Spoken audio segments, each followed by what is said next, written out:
All right, good morning, good afternoon, good evening, good night, wherever you are. Hope you're good, hope you're healthy, hope you're wealthy, hope you're safe. Let's go ahead and talk some crypto.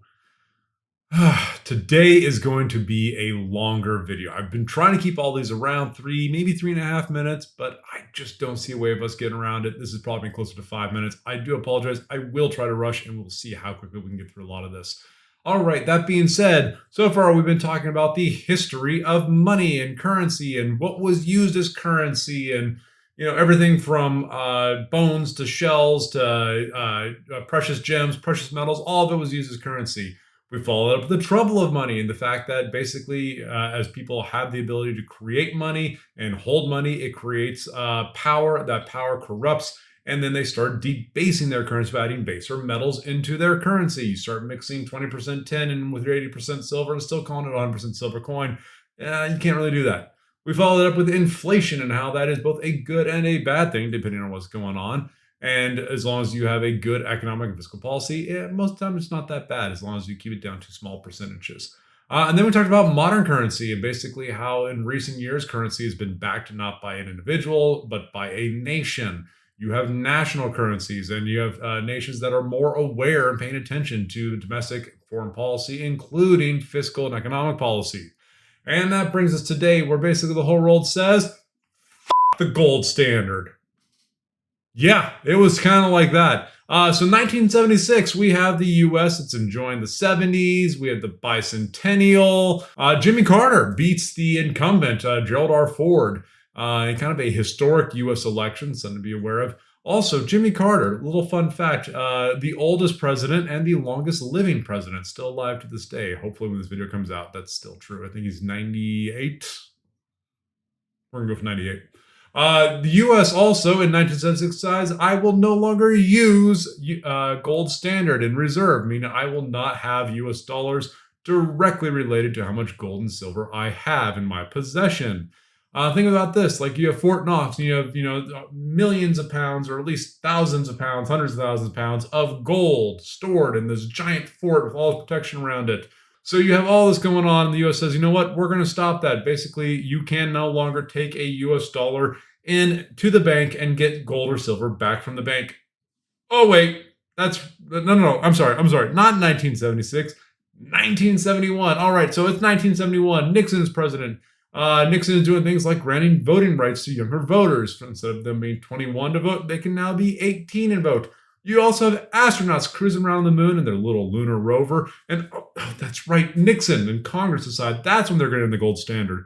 It just didn't happen until 1976. Okay, so again, 1971, very cool year. Nixon's president. Congress decide and Nixon decide they are no longer going to be on a gold standard. Getting back to Fort Knox, you had Fort Knox, really cool. All this gold and silver stored there, and you will no longer be able to trade the U.S. dollar in for that gold and silver. Now, you wait a gosh darn minute now. First of all, I don't like the language that you're using in this video. And second of all, my grandpappy told me that they weren't allowed to own any kind of gold and silver during the Great Depression. Okay, yes, you are correct. So 1933, that's when Congress and the president signed an agreement to go ahead and end the gold standard. Debtors and creditors could no longer collect, including the U.S. government as a debtor or creditor, could no longer be force someone to pay in gold and silver. They were no longer able to collect debts in gold and silver. So yeah, we're off the gold standard. And okay, so 1933, the U.S. also made it illegal for people to own gold and silver, even though you had silver certificates, which was a U.S. dollar says silver certificate on it, and you were supposed to be able to take that into the bank and give it to them, and then they give you silver. But you couldn't do that anymore. That was against the law. There's no more silver certificates. Gold and silver do not back the U.S. currency. Okay. Oh, but gosh damn it. Yeah, so, okay, the U.S. was using gold and silver as a reserve for its currency, meaning that its wealth, its value is preserved by having that tangible physical asset. And yeah, so a lot of countries kind of decided in the 1900s that they would not deal with that. They weren't going to go out and try to track down the gold and silver, and they weren't going to have to hold that as a reserve. They would just hold a U.S. dollar as a reserve, because they said a dollar was directly linked to gold and silver, and so they started stacking thousands, hundreds of thousands, millions of US dollars. And then we kind of told them, well, the US dollar is no longer gold. It's not the same thing anymore. And yeah, people were kind of pissed about that actually.